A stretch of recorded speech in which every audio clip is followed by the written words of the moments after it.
Okay. We're about to be on your clock. Not quite. Okay, shouldn't be doing anything. I'm not getting paid for this. Just kidding. Any questions before we get going? Anything that'll help wake you up? Do a nice line dance? No. Please.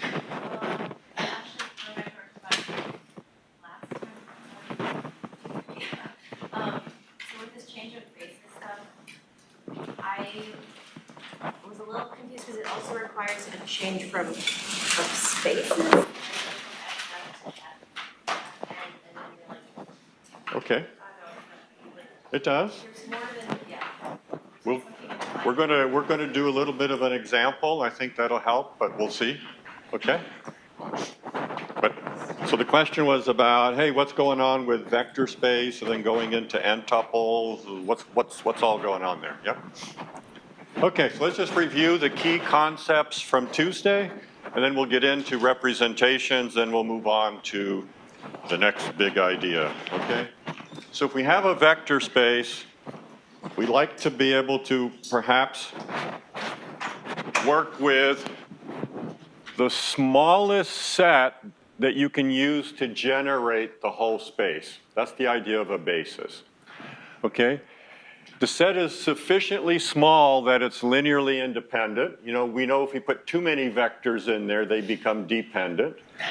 And it's big enough that when I take all possible linear combinations, I generate every vector, okay? So I think that's a nice way to think about a basis. The smallest set that is still big enough to generate everything in X. We then talked about dimension. We do not define dimension as the cardinality of a basis, because we don't want to prove that every vector space has a basis. That's really hard. So we do something a little bit more clever. We say that the dimension of X is n, where n is like 17, but it's not infinity. It's some finite number. If I can find a set with n linearly independent elements, and if I add one more element to it, it's automatically dependent. Okay? So this is, once again, getting the idea, the smallest set that generates all of X. And then we say the dimension is infinite if no matter how big n is, I can always find that number of elements that is linearly independent. So, and then, I don't think we mentioned it, but 0 is a subspace, as you've seen the discussion in Piazza. Okay, that's the 0 vector. Its dimension will be called to be 0. You cannot find any linearly independent vectors. It would be the empty set of the basis. There is no basis for that vector space, because 0 is not linearly independent of itself. Now here's the notion of representation. So this allows us to move from abstract vectors into n tuples, where n is the dimension of our finite dimensional vector space. All we do is we choose a basis, and we do the expansion of the vector in terms of the basis elements. So this implies that you're setting up, in general, a set of equations, and we know that there's unique answer when I say x equals alpha 1 v1, alpha n vn. There's one and only one possible set of alphas when these are linearly independent. We proved that. That's called the representation. Okay, and the example we're going to go through, these are 2 by 2 matrices, which gives a 4-dimensional vector space, so we'll have a 4-tuple here. 4 tuples. We go from abstract vectors into n tuples. Now, your question was tied to that? Yeah,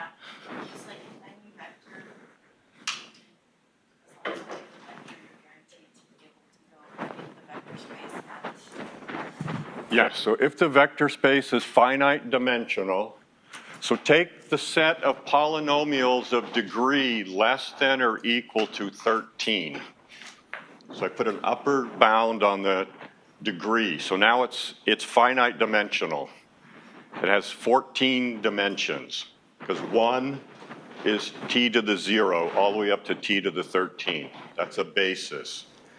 I can take my polynomial, I just write it in terms of the monomials, and I have a coefficient of things here. So I took functions and I wrote them as a vector in R14.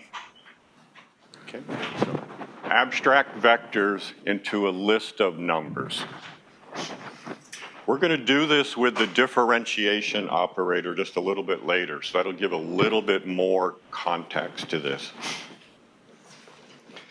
Then we had the change of basis theorem, which says, given an n-dimensional vector space, if I choose one basis, you choose another basis, then our representations are related by an invertible matrix. And we can calculate that matrix by its individual columns are obtained by the representation of my ith basis vector in terms of your basis. Okay? So you just do the expansion and you stack them up into a column vector, and I do that for each of my basis elements in terms of yours, and I will have the transformation of my coefficients into your coefficients. Original basis, new basis. And then we can go from your basis to my basis, that would be p bar. So since this matrix is invertible, we have a choice here. We can compute p, or we could compute p bar, because we get the other one by inversion. So p is equal to p bar inverse, p bar is equal to p inverse. You compute doing the expansions, the representations, using whichever one of these is easiest, and then the other one, you would just go to MATLAB and just say, compute the inverse of this 9 by 9 matrix for me. I don't want to do it myself, okay? That's exactly what you would do as an engineer. So on an exam, I might give you two bases and I want to change a basis matrix. I will always let you choose which one to compute, and then just write the answer if I'm asking for the other one as the inverse, and I'll never make you invert a 4 by 4 matrix. I'll never make you invert a 3 by 3 matrix by hand, okay? You choose the easy one and just write down P inverse, or maybe the easy one is the answer. Who knows? You see what I mean? Okay, so let's see really what I mean. Okay, so here's the abstraction, right? Remember, before you came into Rob 501, if you had a matrix and somebody called it a vector, you'd have gone, wrong, okay, it's a matrix. Okay, so that's our abstract vector space, 2 by 2 matrices, real coefficients. Here's two bases. The top one looks really similar to what you might want to call a natural basis, right? It's got all ones and zeros. And then you've got these matrices, which are not all ones and zeros.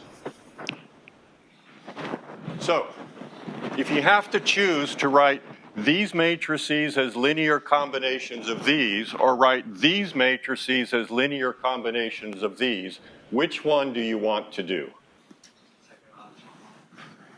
Yeah, because if this has 7, 11, a whole bunch of gnarly numbers that are hard to work with, it's still whatever this is times this, plus whatever this is times this, plus whatever this is times this, plus whatever this one times this is the expansion. And I just stick it into a column. Okay, so once again, it's our choice. We can find the transformation matrix from U to U bar or U bar to U. So we compute the easier one. And here they are. Okay, so let's just look at the third one, 0, 1, minus 1, 0.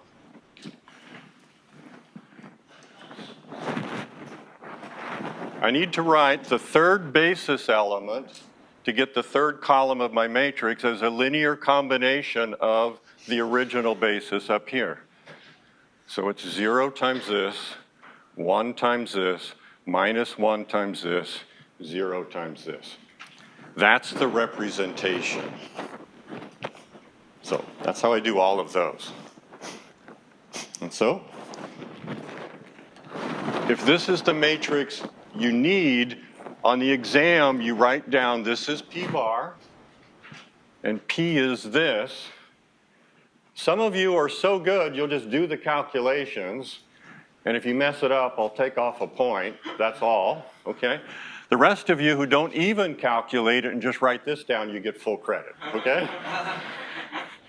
You clear? I don't care about your prowess at manipulating numbers. I want concepts. That's all I care about in Rob 501.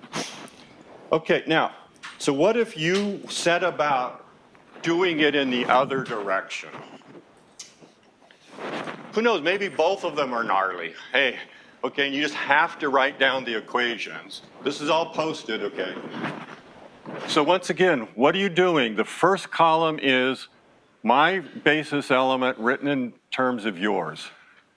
So 1, 0, 0, 0 written in terms of 1, 0, 0, 0, 1, 1, 0, etc. So that's an easy expansion.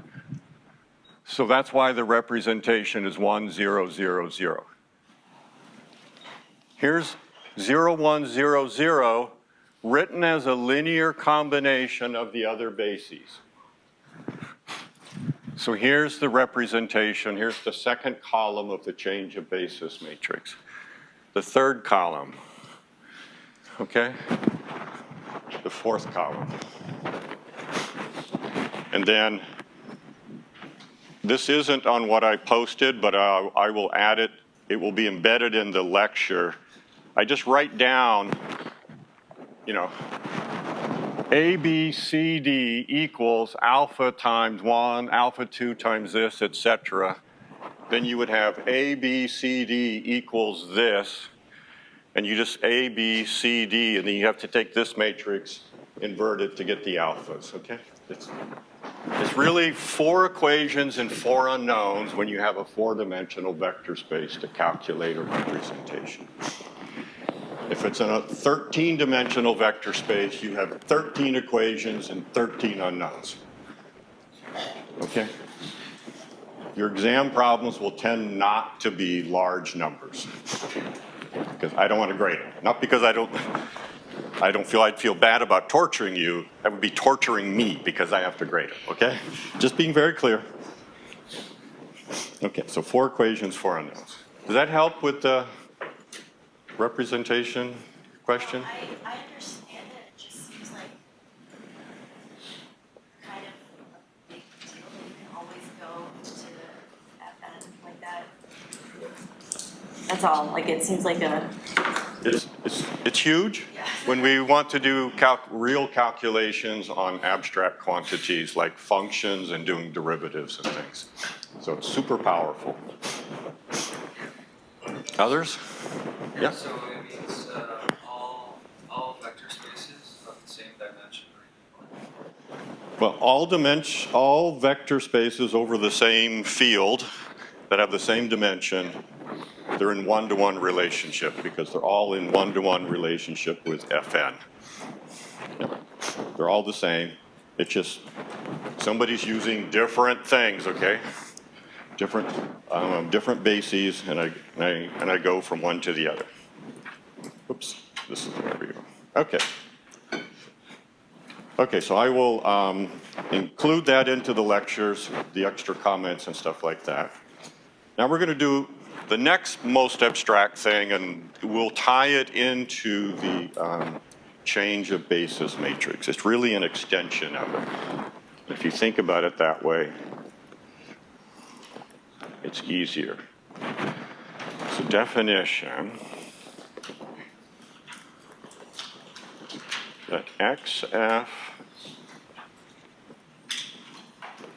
and YF be two vector spaces, and I'm going to emphasize over the same field, okay? So I cannot put R here and C here in this definition. They have to be the same. Just keep them the same.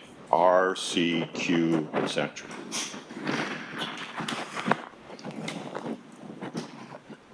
L maps vectors in X to vectors in Y is a linear operator if for every two elements in the field F and for every pair of elements in X,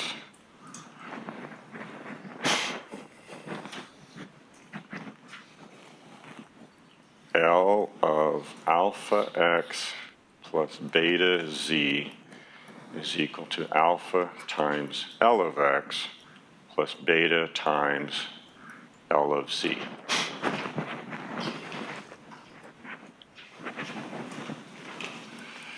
Okay.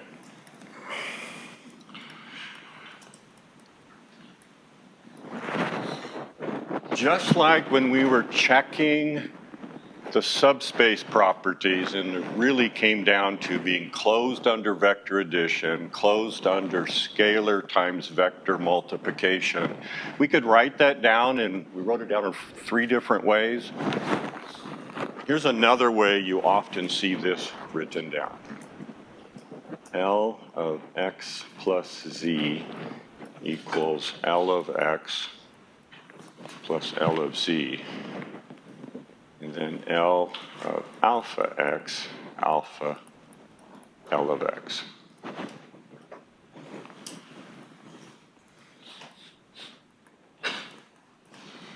One says it's additive and homogeneous.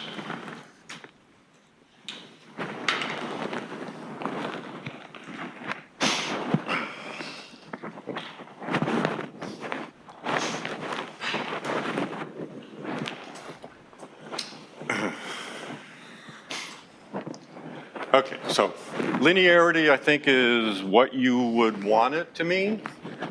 You want whatever transformation it is, you do the sum of the vectors, it's the sum of the transformed vectors, and you multiply the vector times 7, it's 7 times the operator. So I think that's pretty intuitive. Now, let's just do a simple example or two.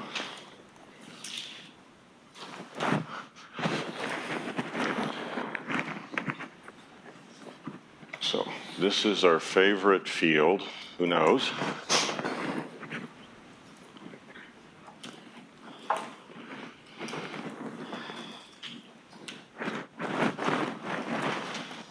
So let A be any n by m matrix, n rows, m columns, right?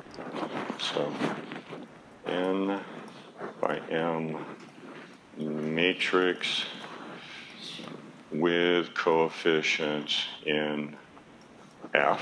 Okay, so that's what the n by m matrices are.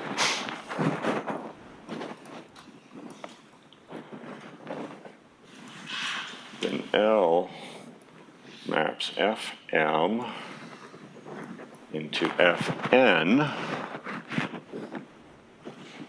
by, for every x in Fm, L of x is just A times x is a linear operator.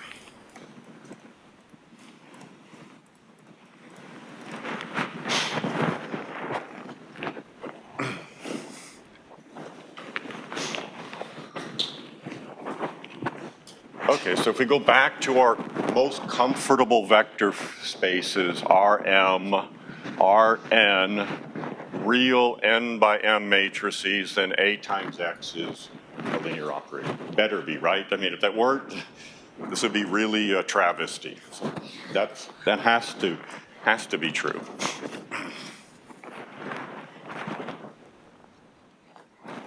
Two,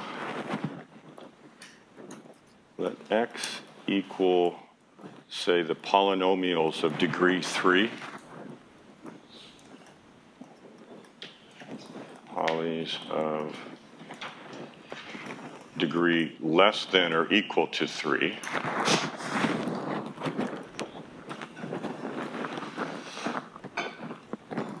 Should have specified the field. We're always taking polynomials with real coefficients here.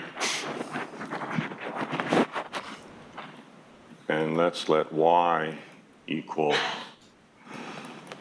P3 of t as well, okay?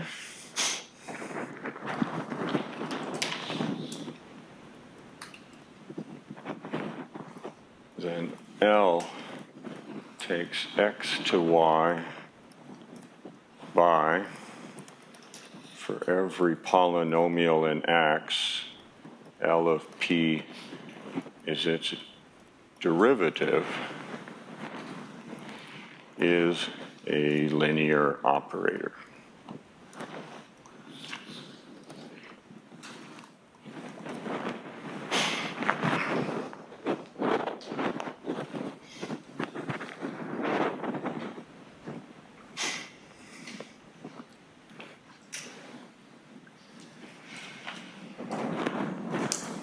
How do you prove that?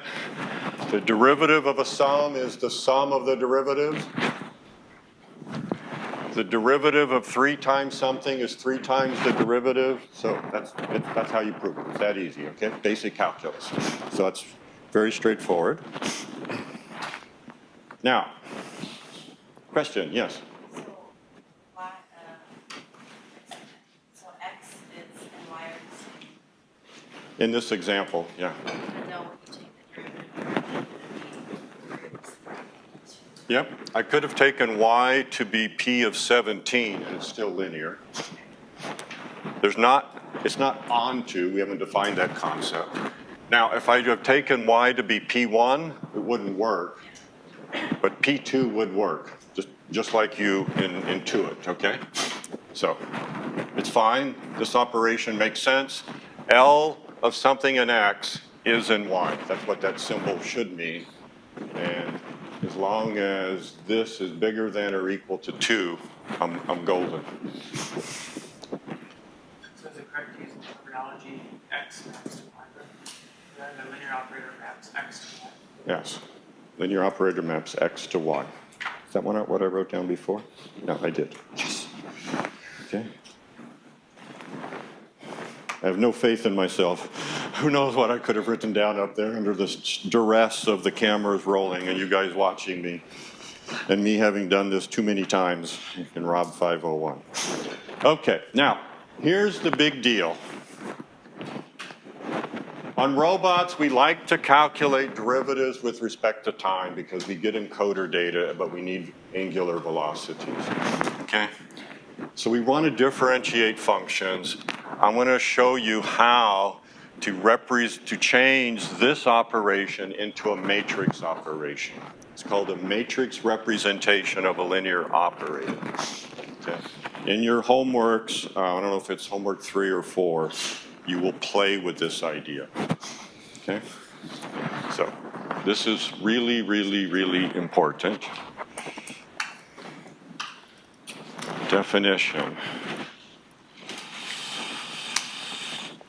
That x,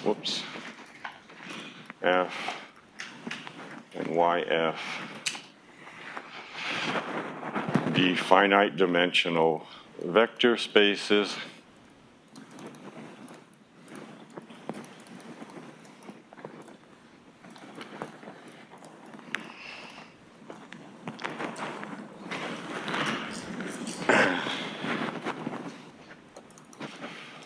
how'd that happen? Oops. Oh, I lost my 2. Here it is. With bases, and let me get these right, U1 up to UM for X, and V1 to Vn for Y. Okay, so now we know the dimensions of X and Y. Apparently this one has M elements, this one has half of that many, no, N, okay, which is half an M.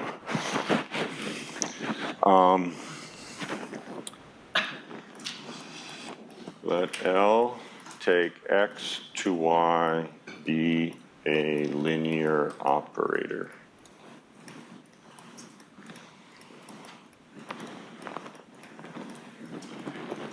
Then there exists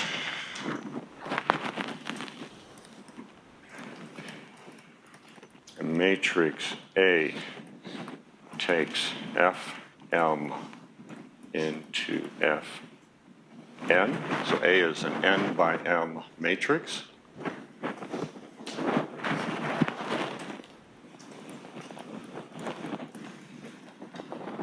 Such that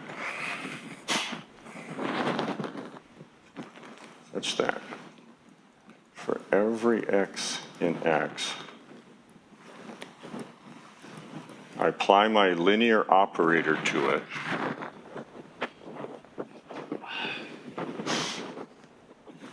so L of X is in Y. I calculate its representation with respect to the basis in Y. I get A times the representation of X with respect to the basis in X.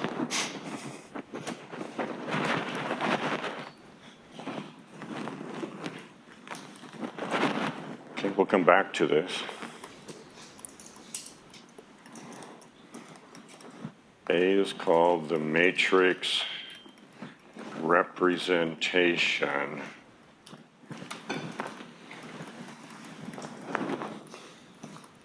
of L.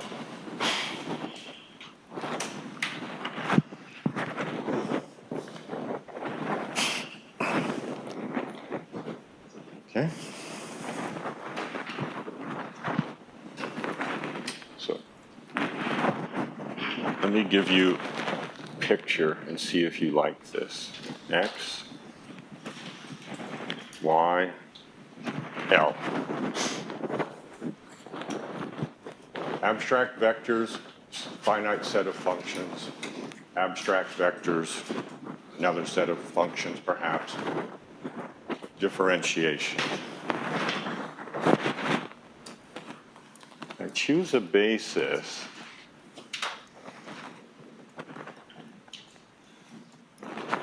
in X. I choose a basis in Y.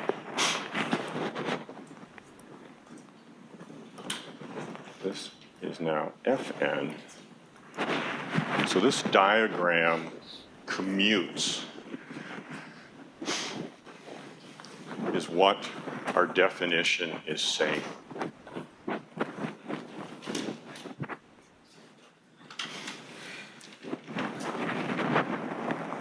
Abstract vectors, representations as m tuples. Abstract vectors, representation as n tuples.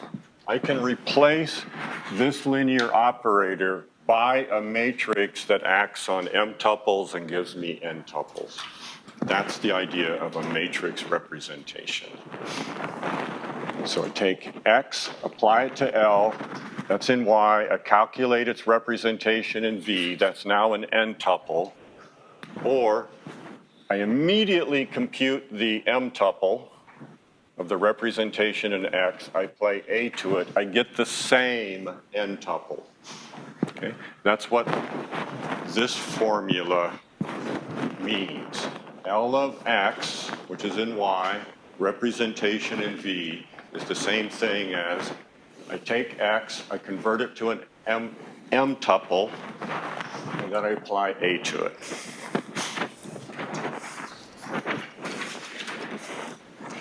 Okay. Sorry, just want to understand this. So for the column on the side going from X to F, you first have a linear combination of your like vector in with respect to the U basis, and then you take those coordinates and then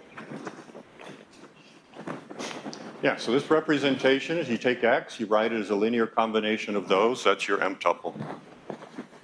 Then over here, you could have differentiated the polynomial, write it out with respect to Hermite bases or whatever, and then you get another set of numbers, and that would be an equivalent way of computing the derivative.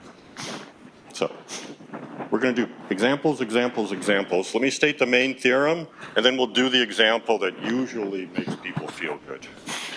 So a little bit of patience. It makes people feel good. Let's see if I will feel good. It doesn't matter, Professor Grizzle. We're paying you to make us feel good. Ah, I get it. Okay, so here's the theorem of how you compute matrix representation. Theorem. XF, YF, finite dimensional vector spaces with bases U1, UM for X, V1, VM for Y. Question? We're good? We can't read it, but it's good. Can't be wrong. Now, you guys are getting used to my really bad handwriting, and you probably write faster than I do, but this is what I'm doing, okay?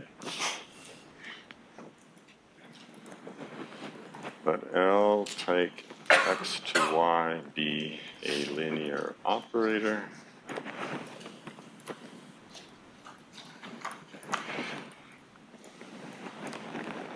Then there exists A takes Fm to Fn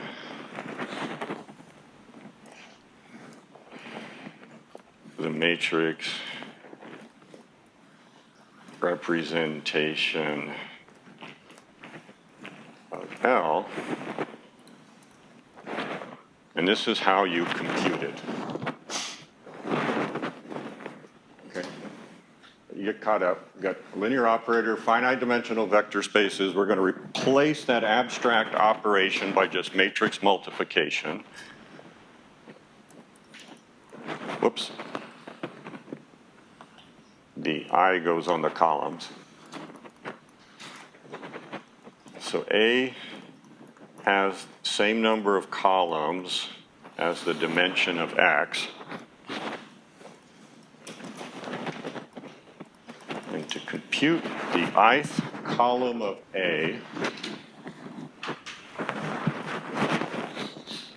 you take L, you apply it to the ith basis vector of X.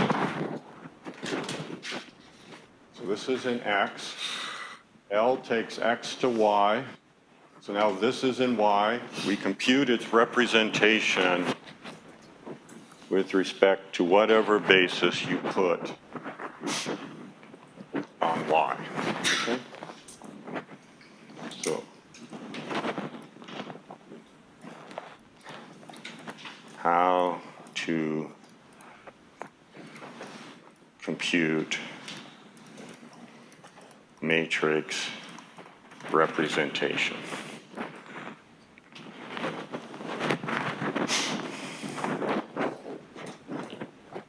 And so I'm going to do an example and then we'll sketch the proof. Just do the example. Please.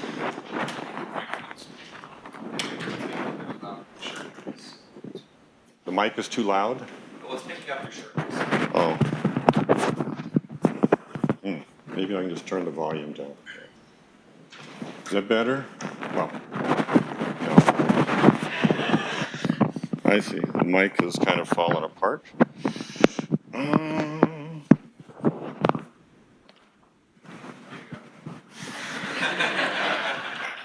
The things they make me do, okay? Other questions? I mean, that was an important one, so it's not totally distracting to be in the room. Yes, I get it. Okay, let's do an example, then the proof.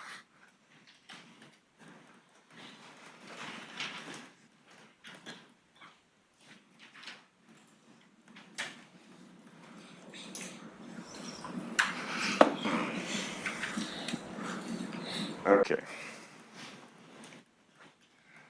I'm going to wimp out, and the field's going to be the real numbers.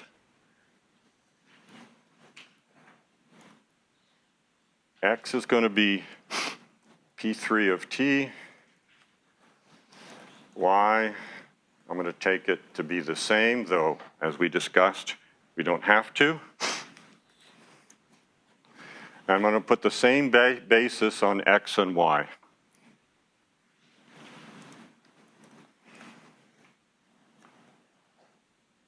For X is U equals 1 t squared t cubed, and for Y is V equals 1 t squared t cubed.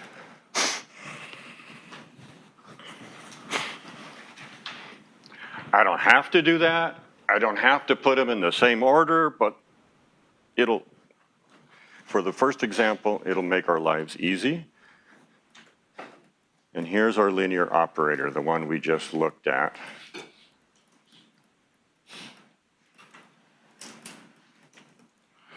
Okay. And we want to find the matrix representation of L.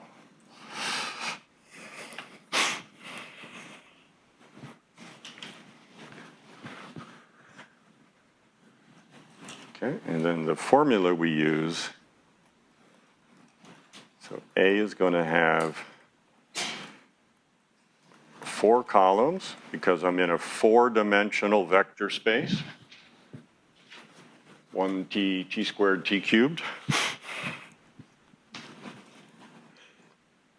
And the ith column is the representation d by dt of ui with respect to v.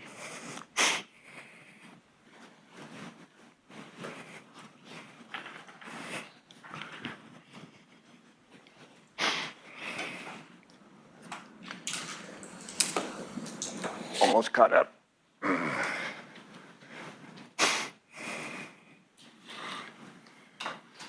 Okay.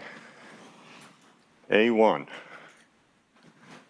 It's the matrix representation of L applied to the first basis vectors, written as a linear combination of 1 t squared t cubed. Okay.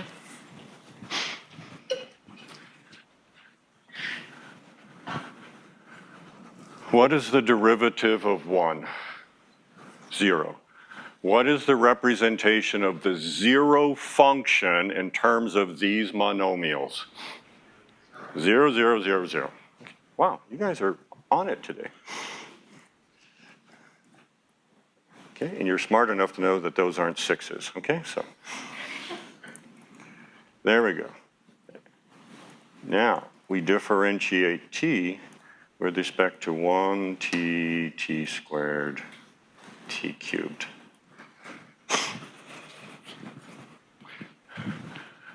What is the derivative of the function t? The function that's 1 everywhere. How do I write the function that is 1 everywhere as a linear combination of this? I think you guys get it, okay? 1, 0, 0, 0. Okay? I'm going to give you the silent treatment on this one.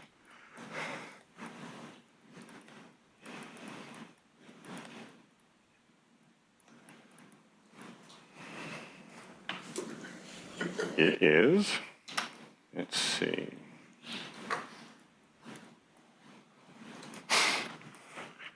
Do we agree?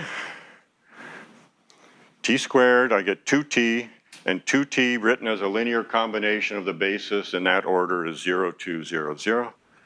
And then A4.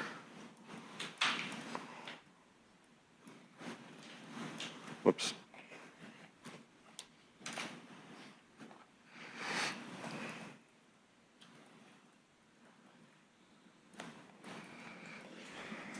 And we get 0, 0, 3, 0. Okay.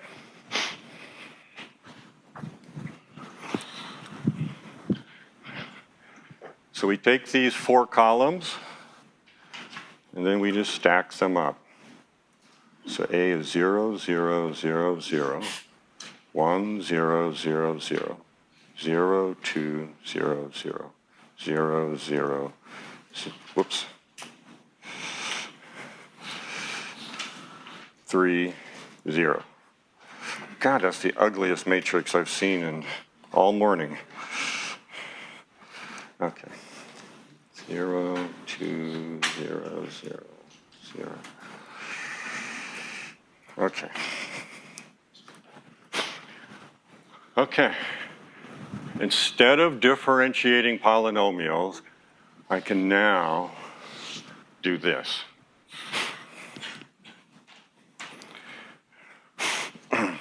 So, let's check, does this make sense?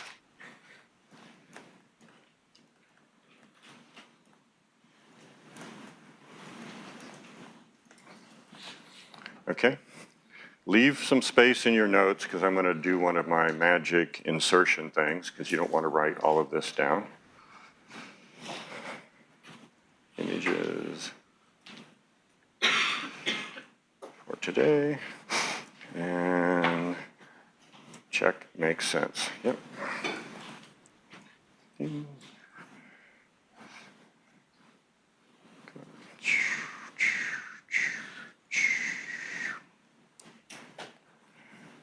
Okay, so just write in your notes, see Grizzle's insertion.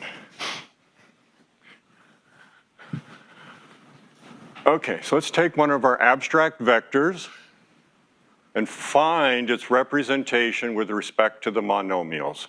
There it is. Okay. Function, it's just 4 numbers to represent it.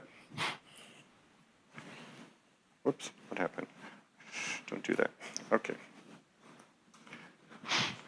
Take our matrix A times the representation of that vector.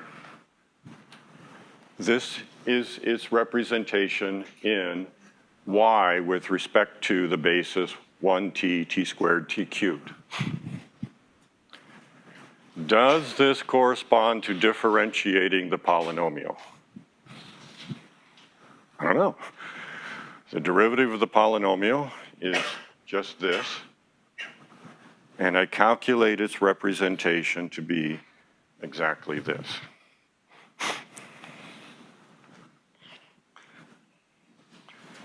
And so, okay, A times the representation of the vector in X is the same thing as computing L of X in Y and finding its representation there. That's the matrix representation. Questions? You like it? Okay.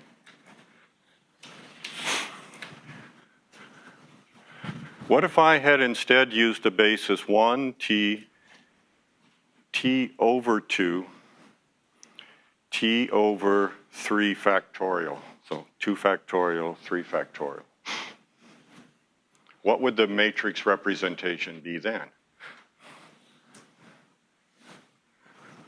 1, 1, 1, 1. Okay? You change the basis, you change the matrix representation. That's all. Okay? Just check it, okay? Exercise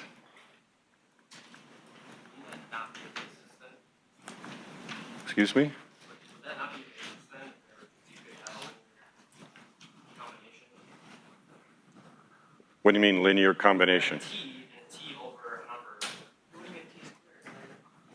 T squared over 6, that's Oh, an, sorry, I thought you were changing the T squared to just a T over. oh no, just T squared over 6, or over 2 factorial, 2, and T cubed over 3 factorial, 6.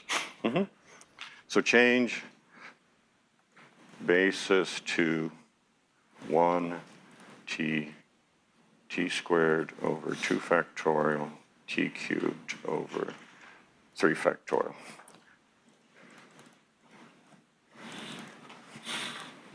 Okay, you'll get a different answer.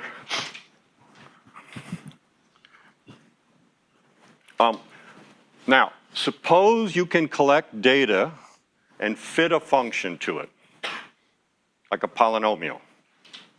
Maybe you use something like this. Maybe you like Bezier polynomials. Maybe you like Hermite polynomials.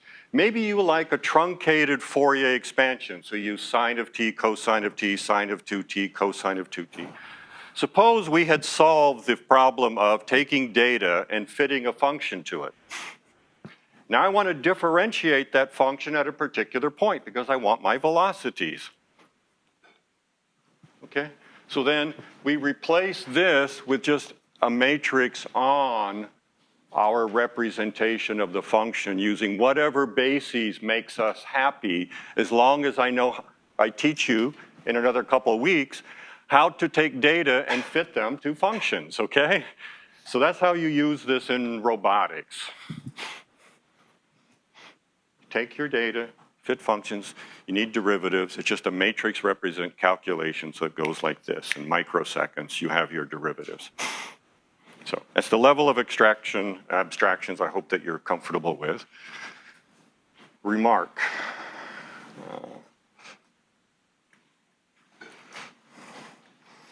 So this one will set you backwards a little bit until you go home and think about it. I'm warning you, okay? This one's going to set you backwards. But once you get it, you go like, okay? XF basis U1 to UM. Because since we're doing M here, now I take X, I hate it when that happens, F, delete.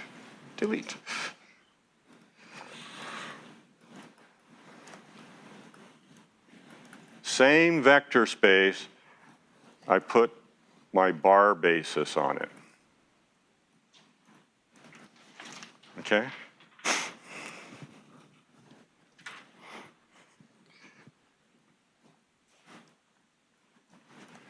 Define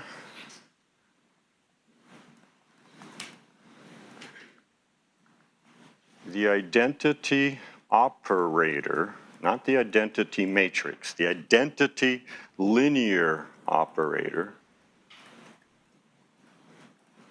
by L of x equals x for every x in x.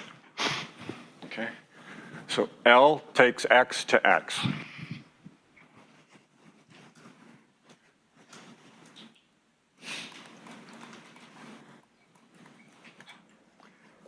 Everybody agree that that should be called the identity operator? Okay.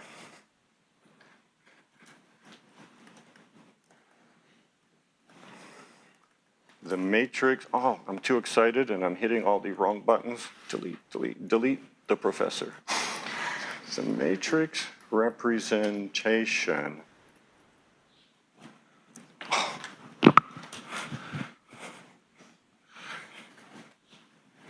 I gotta calm down. The matrix representation of L is the change of basis matrix.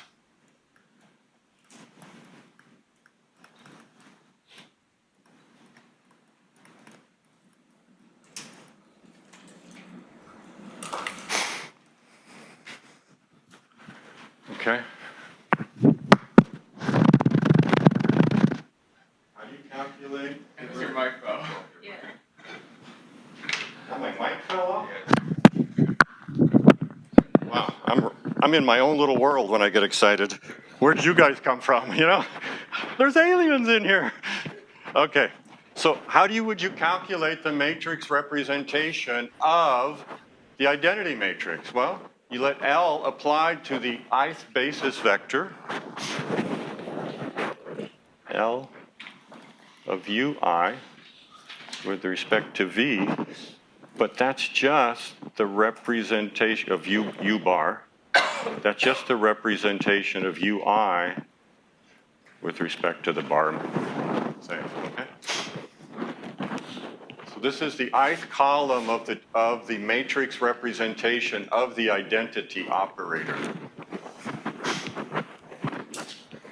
You only get the identity matrix as the matrix representation when these two bases are the same. But if you change bases, you just get an invertible matrix. Okay? So, like I said, it's going to set you back. Think about it. Have some fun with it.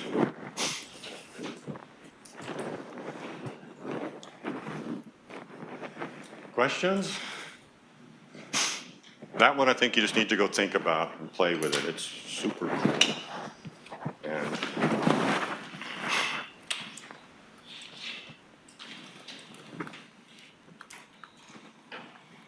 identity operator, representation with respect to u, fm,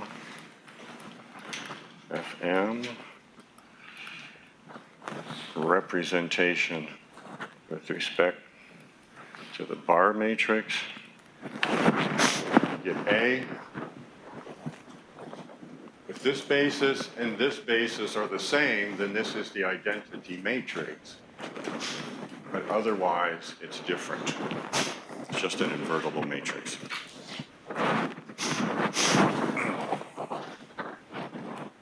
Okay, do you want to do the proof of the matrix representation, or you just want me to include it in the notes and move on to the next topic? It's kind of up to you guys.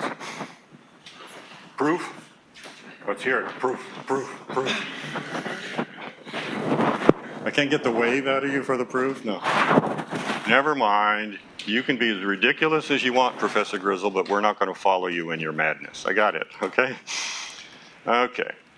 Quick proof of matrix representation theorem.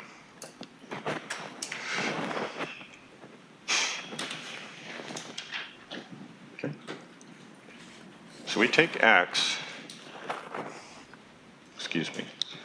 in the vector space, and we write X as alpha 1 times, come on, Grizzle, U1, alpha 2 times U2, plus alpha M times UM.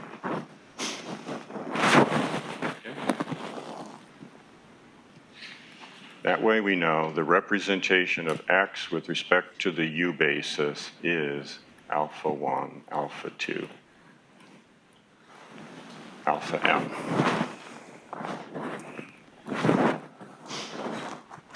Okay, so that's just representations. In general, this calculation is super painful because you have to solve the equations for the coefficients. It's a linear problem, but it could be really grungy calculations. Just linear equations to solve. So that's, in principle, as soon as an engineer sees a linear equation, they go home run, right? In principle.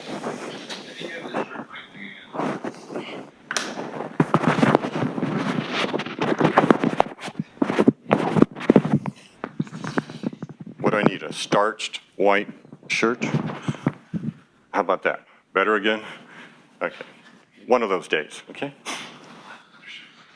In the theorem,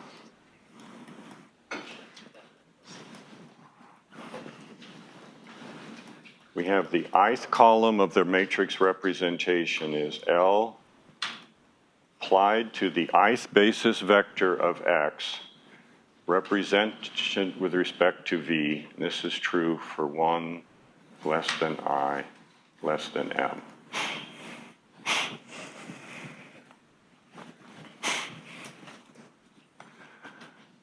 So now, let's just take my linear operator, L of X, that's L applied to alpha 1 U1, alpha 2 U2, alpha M UM. And because of linearity, we're skipping the obvious proof by induction to go from 2 to M.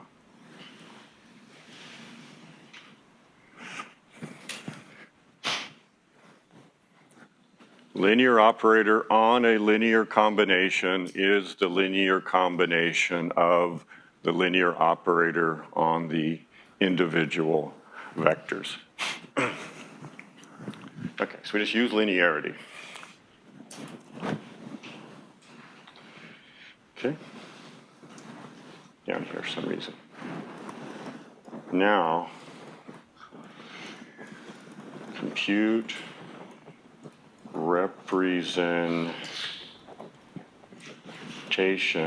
in Y of both sides.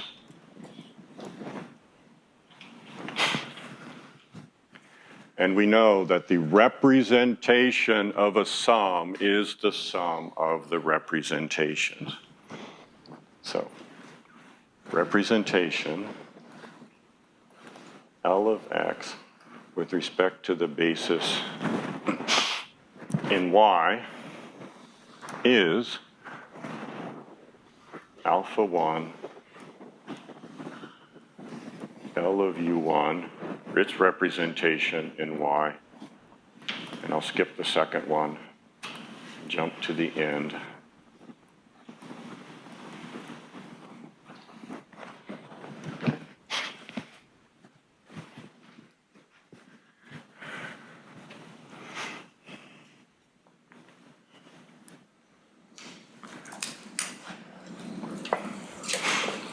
Everybody see what I did? I replaced L of X with this linear combination, and then I said the representation of the sum of vectors is the sum of the representations, etc. So I skipped one step.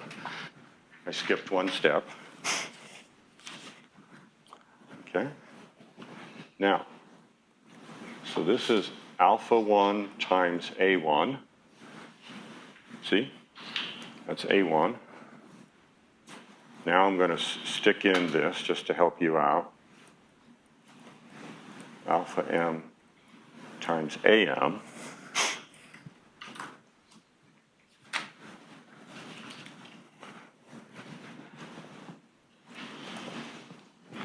Okay. So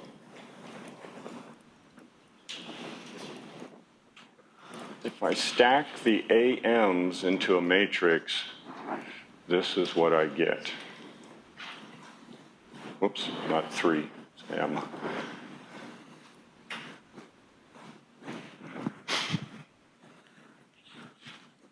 Alpha 1 times A1 plus alpha 2 times A2 dot, dot, dot, alpha M times AM.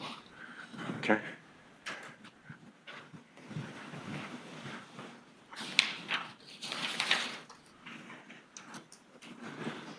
So, take L of X in V, it's A times the representation of X.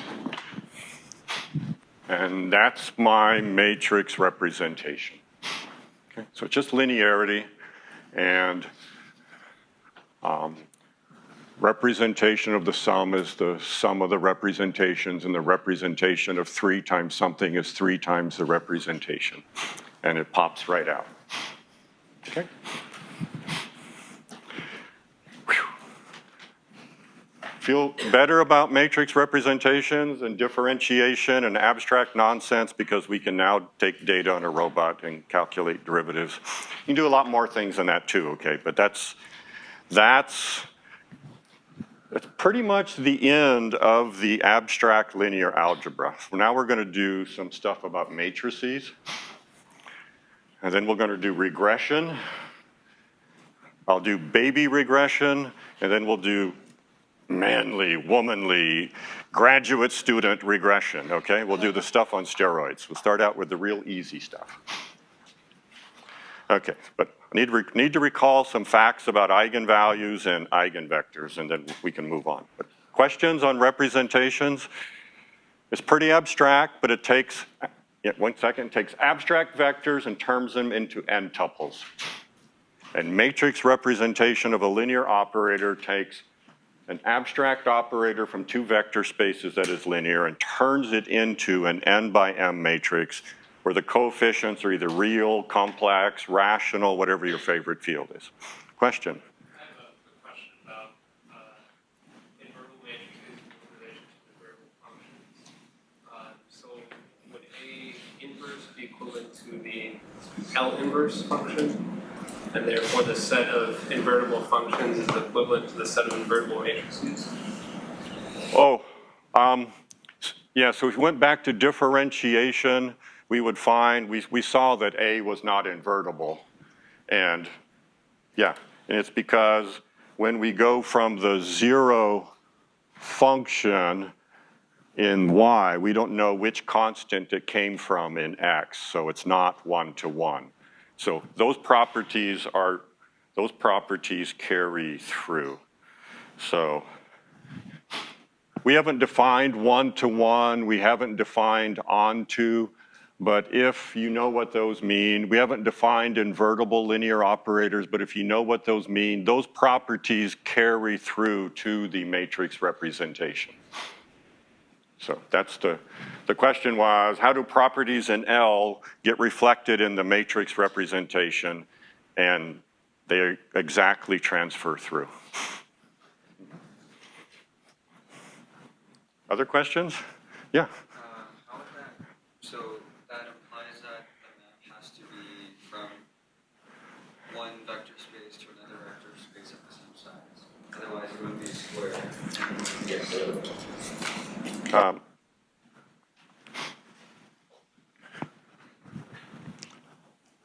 So if you get into one-to-one and onto, you will find that these have to have the same dimension. That would be a corollary. Others? You're just kind of, okay, so we take all of this stuff to means we can do calculations in MATLAB or on our embedded processors. That's the whole idea here. Okay, so let's just get into eigenvalues and eigenvectors. Whoops. Okay.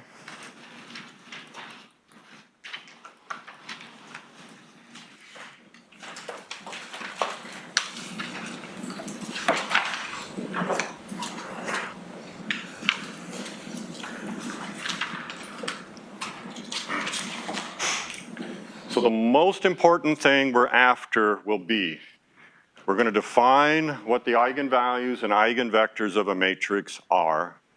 And the key result is if the eigenvalues are distinct, no repeated eigenvalues, then the eigenvectors form a basis. They're linearly independent, okay? That's the big thing we want. That's the thing you probably haven't seen in your other courses. So I'm just going to define things, the notation, and then state that result. So, definition. Let A be an M by N matrix with complex coefficients.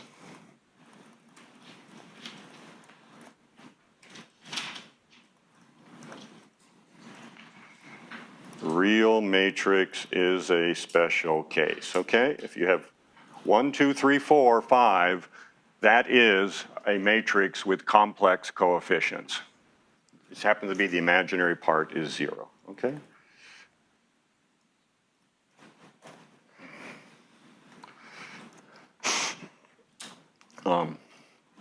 Lambda in the complex numbers is an eigenvalue of A. We will simply always shorten it to E value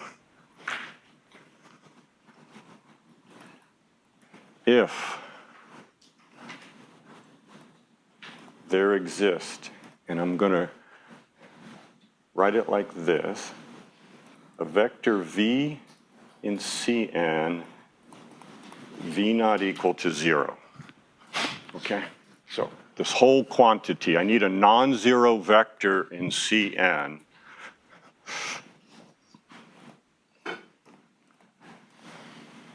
such that AV equals lambda times V. It looks like it's like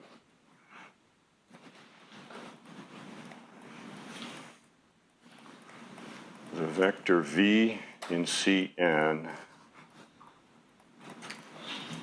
is called an eigenvector. We will shorten it to E vector.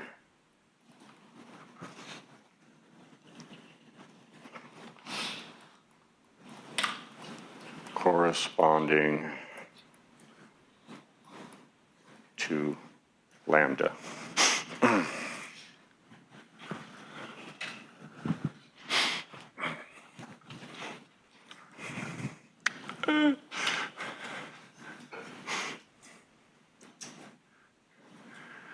Okay, here's the only important thing here. I did not put the word the. If it was the, then there's only one. But 3 times V, it works. 3 times V is an eigenvector as well. So I can scale the vector by any non-zero number and keep it an eigenvector, okay? Eigenvectors are not unique.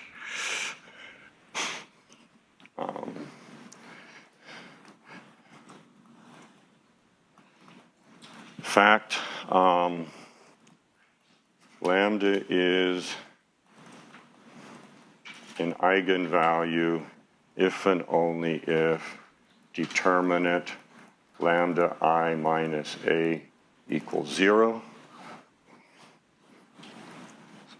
Okay, so I'm just counting on you to go through and check that.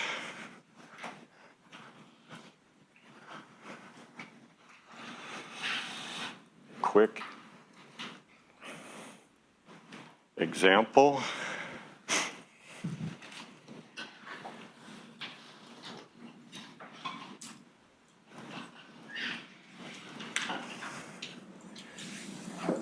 Okay, so this is the reason I said the matrix could have complex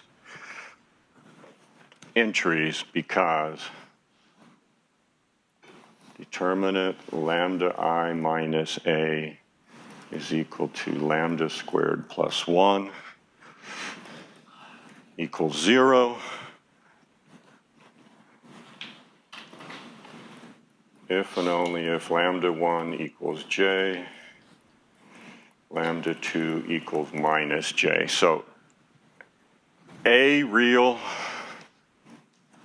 what am I doing? What's going on? Okay.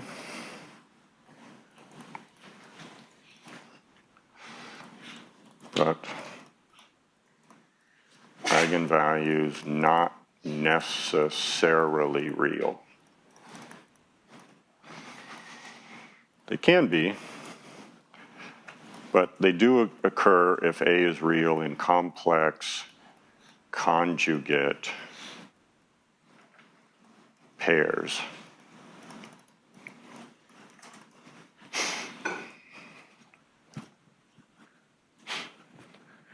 Okay, so you may just have to go read a little bit about eigenvalues and things, since it's facts about matrices, I think you won't have too much trouble.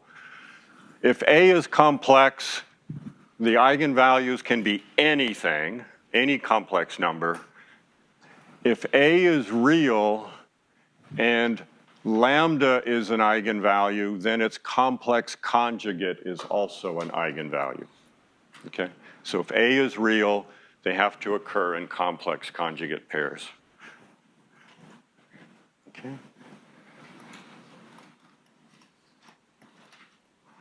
Okay, and then we get V1 and V2.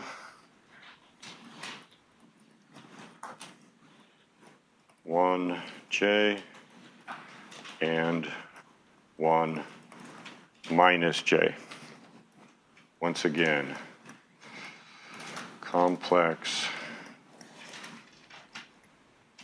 conjugate pairs.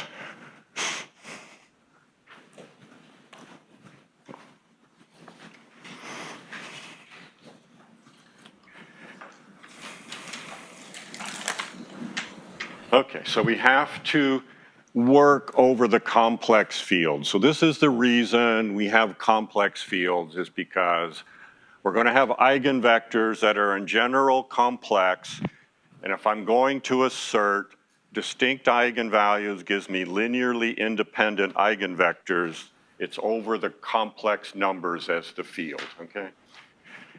If all real matrices had real eigenvalues, then they'd have real eigenvectors. We wouldn't even bother with the complex numbers, okay? Question?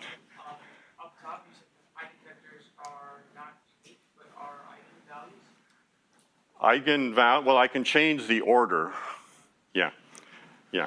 So the fundamental, I'll state the fundamental theorem of algebra, and then that'll essentially answer your question. So this has been anticipated. Definition. Delta of lambda, by definition, determinant lambda I minus A. It's called the characteristic polynomial. Characteristic polynomial.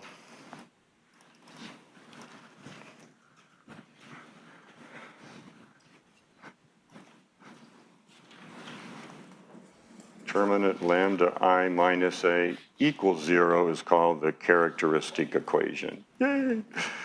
Who cares?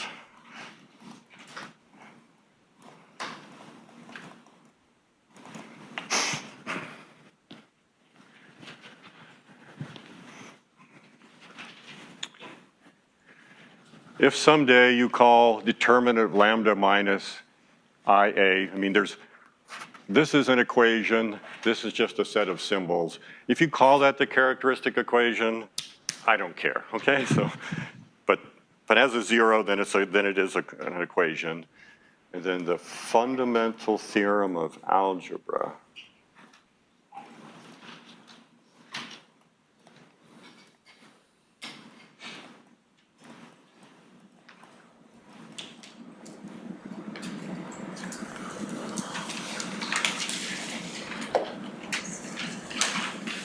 Says that I can always factor delta of lambda as lambda minus lambda 1 raised to some power,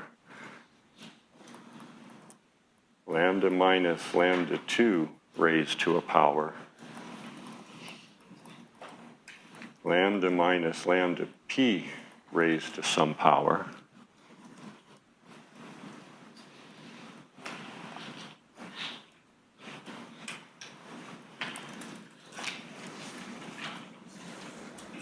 where lambda 1 and lambda p are distinct,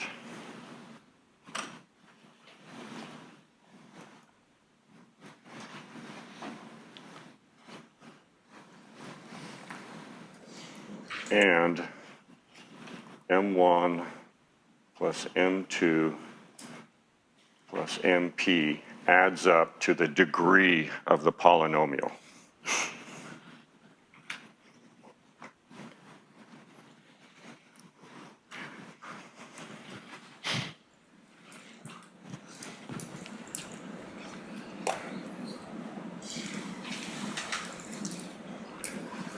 So what is unique in terms of eigenvalues is this smaller set, 1 plus j could be repeated twice, then 1 minus j would be repeated twice as well, and then 7 and 11. That set is unique. And then these powers here, those are unique as well. And then they have to sum up to the degree of the characteristic polynomial. And then, let's see, m sub I is called the multiplicity of lambda I.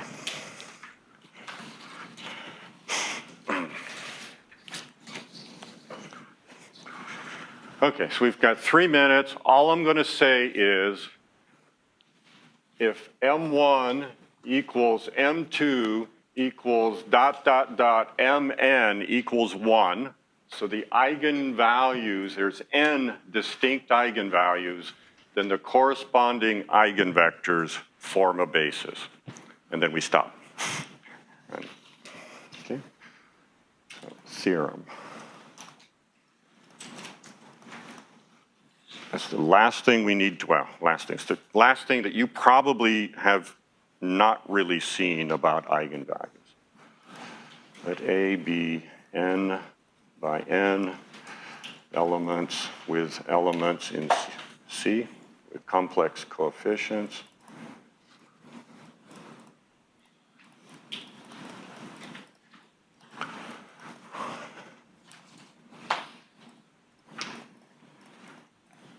Suppose M1 equals M2 equals ... equals Mn equals 1. One says the eigenvalues are distinct.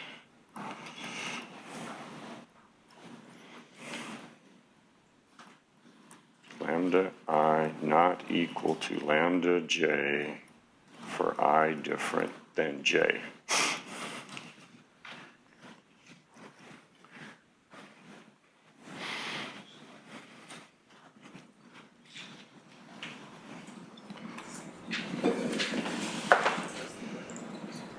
Then the corresponding eigenvectors form a basis for CNC.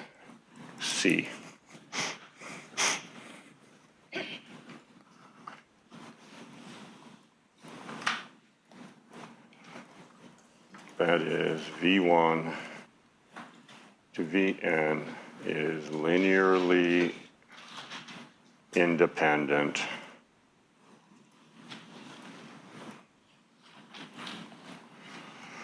over the complex field. Okay, I'll post the proof. I'll just paste it in here. You're not responsible for the proof of this. You can go through it if you want. It's about a page. There's nothing interesting in the proof that we use later on, but this fact is really, really important. Distinct eigenvalues give linearly independent eigenvectors.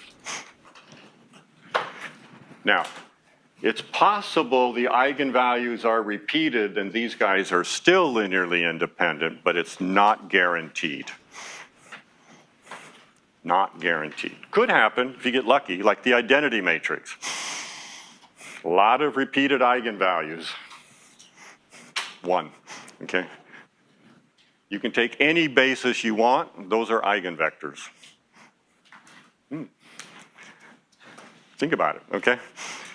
Now you go 1, 2, 3, 4, 5, 6, 7, 8, okay? Eigenvalues are distinct. And then the eigenvectors are 1, 0, 0, 0, or a multiple, 0, 1, 0, 0, okay? Much simpler. Distinct eigenvalues, independent eigenvectors. Done. Proof to be posted. Okay.